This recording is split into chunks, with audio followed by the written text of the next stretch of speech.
السلام علیکم، کیسے ہیں آپ سب لوگ؟ امید کرتی ہوں کہ خیریت سے ہوں گے۔ تو آج کا جو میرا ٹاپک ہے وہ ہے جمعۃ المبارک کے بارے میں۔ تو ٹاپک شروع کرنے سے پہلے میں آپ سے یہی کہوں گی کہ کائنڈلی آپ لوگ مجھے سبسکرائب کریں، سپورٹ کریں جیسا آپ لوگ مجھے کر رہے ہیں، اور میری ویڈیوز کو فلی واچ کریں اور کائنڈلی مجھے شیئر کریں آگے، اور اسی طرح مجھے آپ لوگ کی سپورٹ چاہیے، اور اگر آپ لوگوں کی سپورٹ ملے گی تو انشاءاللہ میرا حوصلہ اور بڑھے گا اور میں آپ کے لیے نئی ویڈیو لے کر آؤں گی۔ Thank you. چلیے ہم چلتے ہیں اپنے ٹاپک کی طرف۔ جمعۃ المبارک کا جو دن ہے وہ ہم مسلمانوں کے لیے پابند کا دن ہے، اور اللہ کے نبی صلی اللہ علیہ وآلہ وسلم نے فرمایا کہ جمعے کا دن ہم مسلمانوں کے لیے عید کے دن کی طرح ہے۔ اور میں اسی ایک ٹاپک پر آپ لوگوں کے ساتھ حدیث شیئر کروں گی کہ نبی صلی اللہ علیہ وآلہ وسلم نے فرمایا ان دنوں میں سے بہترین دن وہ ہے جس دن سورج نکلتا ہے، اور وہ دن جمعۃ المبارک کا ہے۔ اسی دن حضرت آدم علیہ السلام پیدا ہوئے اور وہ جنت میں داخل کی گئے، اور اسی دن وہ جنت سے نکالے گئے، اور اسی دن قیامت برپا ہوگی۔ اب میں آپ سے جمعے کی کچھ سنتیں شیئر کروں گی، اور آپ کو کچھ عمل ایسے بتاؤں گی جن سے ہمیں زیادہ سے زیادہ ثواب مل سکتا ہے، اور جن سے ہم زیادہ سے زیادہ نیکیاں حاصل کر سکتے ہیں۔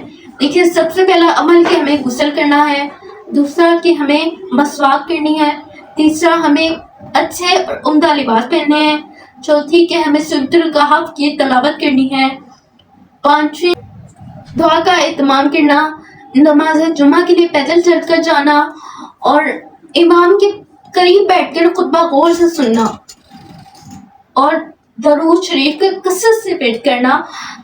درود شریف کی اب کچھ فضیلت آپ سے میں شیئر کروں گی کہ درود شریف میں شفا ہی شفا ہے، جسمانی بیماریوں کے لیے اور روحانی بیماریوں سے شفا، اور سب سے بڑا یہ کہ انسان دنیا کے رسوائی سے محفوظ رہتا ہے اور اس کے آبرو میں کوئی کمی نہیں آتی۔ تو یہ تھی درود شریف فضیلت جو میں نے آپ سے چھوٹی سے شیئر کی ہے۔ اب میں اللہ پاک کے نبی صلی اللہ علیہ وآلہ وسلم سے بہت محبت کرتے ہیں۔ اللہ تعالیٰ نے فرمایا کہ جو نبی پاک صلی اللہ علیہ وسلم کی پیروی کرتا ہے وہ میری پیروی کرتا ہے۔ اسی طرح ہم ان سنتوں پر عمل کر کے اللہ تعالیٰ کی خوشنودی حاصل کر سکتے ہیں اور زیادہ سے زیادہ ثواب حاصل کر سکتے ہیں۔ اب میں اسی طرح جو غریبوں اور مساکین کے بارے میں حدیث ہے وہ بھی میں آپ سے شیئر کروں گی کہ حدیث فرمان مصطفیٰ ہے جمعے کی نماز مساکین کا حج ہے، اور دوسری روایت یہ ہے کہ جمعے کی نماز غریبوں کا بھی حج ہے۔ اس طرح ایک اور حدیث شریف ہے کہ حضرت ابو ہریرہ سے روایت ہے کہ جمعے کے دن ایک گھڑی ایسی ہوتی ہے جس میں خیر کا سوال اگر ہم کریں تو وہ ضرور قبول ہوتا ہے، وہ قبولیت کی گھڑی ہوتی ہے، اور بہت سی روایات ہیں اس کے بارے میں، اور جو سب سے زیادہ کی جانے والی روایت ہے وہ یہ ہے کہ عصر سے لے کر مغرب تک کا جو وقت ہوتا ہے وہ ہماری دعائے قبولیت وقت ہوتا ہے۔ تو یہ تھا میرا آج کا ٹاپک، جمعۃ المبارک کی فضیلت۔ تو جو مجھے قرآن و حدیث سے جو علم ہوا تھا وہی میں نے آپ لوگوں سے شیئر کیا ہے۔ امید کرتی ہوں آپ کو سمجھ آئی ہوگی، یہ امید کروں گی کہ آپ اس پر عمل کریں زیادہ سے زیادہ، اور اللہ تعالیٰ کی خوشنودی حاصل کر سکیں۔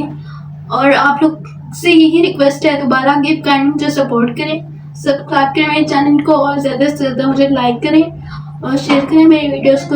اسی طرح آپ لوگ مجھے سپورٹ کرتے رہیں تاکہ میں زیادہ سے زیادہ اس طرح کی اچھی ویڈیوز آپ کے لیے لاتی رہوں۔ تھینک یو سو مچ۔ اللہ حافظ۔